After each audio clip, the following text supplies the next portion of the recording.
ನೀವ್ ಯಾವಾಗಾದ್ರೂ ಯೋಚನೆ ಮಾಡಿದೀರಾ, ನಾವುಗಳು ಎಷ್ಟು ಸಲ ಪಕ್ಷಿಗಳ ತರ ಕೈಕಾಲು ಬಡ್ಕೊಂಡ್ರು ಹಾರೋಕ್ಕಾಗಲ್ಲ, ಆದ್ರೆ ಒಂದು ಪುಟ್ಟ ಪಕ್ಷಿ ಹೇಗೆ ಅಷ್ಟು ಎತ್ತರಕ್ಕೆ ಹಾರುತ್ತೆ ಅಂತ ಹೇಳ್ತೀನಿ, ಫಾಲೋ ಮಾಡ್ಕೊಳ್ಳಿ. ಇದರ ಹಿಂದೆ 3 ಸೀಕ್ರೆಟ್ ಇದೆ. ಮೊದಲನೇದು ಅವುಗಳ ಯೆಲ್ಲೋ ಬೋನ್ಸ್ಗಳು. ಪಕ್ಷಿಗಳ ಮೂಳೆಗಳು ಒಳಗಡೆ ಪೊಳ್ಳಾಗಿರುತ್ತೆ, ಅಂದ್ರೆ ತುಂಬಾ ಹಗುರವಾಗಿರುತ್ತೆ. ಎರಡನೇದು ಅವುಗಳ ರೆಕ್ಕೆಗಳ ವಿನ್ಯಾಸ.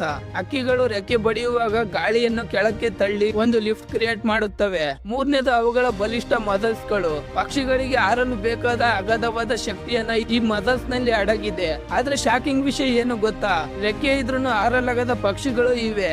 ಉದಾಹರಣೆಗೆ ಉಷ್ಟ್ರ ಪಕ್ಷಿ ಮತ್ತೆ ಪೆಂಗ್ವಿನ್ಗಳು. ಇವುಗಳ ಮೂಳೆಗಳು ಭಾರವಾಗಿರೋದ್ರಿಂದ ಅವುಗಳಿಗೆ ರೆಕ್ಕೆ ಇದ್ರೂ ಕೂಡ ಆಕಾಶಕ್ಕೆ ಹಾರಲು ಸಾಧ್ಯವಿಲ್ಲ. ಆದ್ರೆ ಹಾರಲು ಕೇವಲ ರೆಕ್ಕೆಗಳಿದ್ರೆ ಸಾಲದು, ಹಗುರವಾದ ದೇಹ ಮತ್ತೆ ಸರಿಯಾದ ತಂತ್ರಗಳು ಬೇಕು. ಪ್ರಕೃತಿ ಹಕ್ಕಿಗಳಿಗೆ ಹಾರೋ ಕಲೆ ಕೊಟ್ಟಿದೆ, ಆದ್ರೆ ನಮಗೆ ಕಲ್ಪನೆ ರೆಕ್ಕೆ ಕೊಟ್ಟಿದೆ. ನಿಮ್ಮ ಕಲ್ಪನೆ ಎಷ್ಟು ಎತ್ತರಕ್ಕೆ ಹಾರಬಲ್ಲದು ಕಾಮೆಂಟ್ ನಲ್ಲಿ ತಪ್ಪದೇ ಹೇಳಿ.